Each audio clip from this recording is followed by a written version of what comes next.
Alors pourquoi les RP en première ligne? Tout simplement parce que l'info est en première ligne pendant cette crise et que si les RP étaient déjà stratégiques avant, elles se sont révélées cruciales pendant et le seront d'autant plus demain pour jouer un effet levier sur la reprise. Et puis ça répond à une vraie attente des Français. 62% attendent des marques qu'elles s'expriment pendant la crise et surtout qu'elles parlent vrai. Donc oui, c'est évident, ceux qui communiquent seront les grands gagnants de cette crise. Un point à retenir, les entreprises alignées dans leur vision, leur communication et leurs actes ont particulièrement mieux réagi à la situation.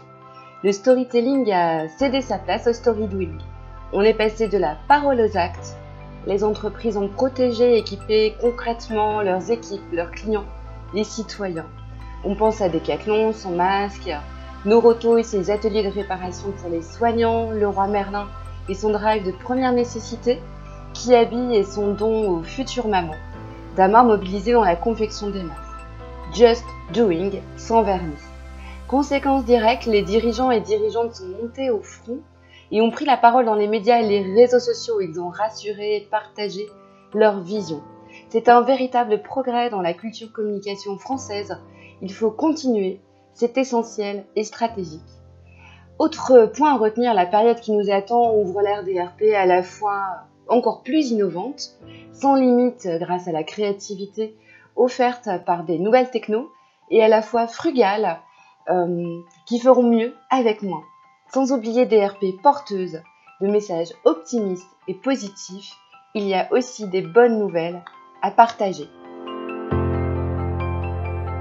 Un conseil à suivre, bien sûr, ne pas négliger les RP, les placer au cœur du réacteur de la com, je dirais même de la gouvernance de l'entreprise ou de l'organisation, de les mettre au service de la vision de la marque, de sortir absolument de cette logique de créer du buzz, on l'entend encore malheureusement parfois.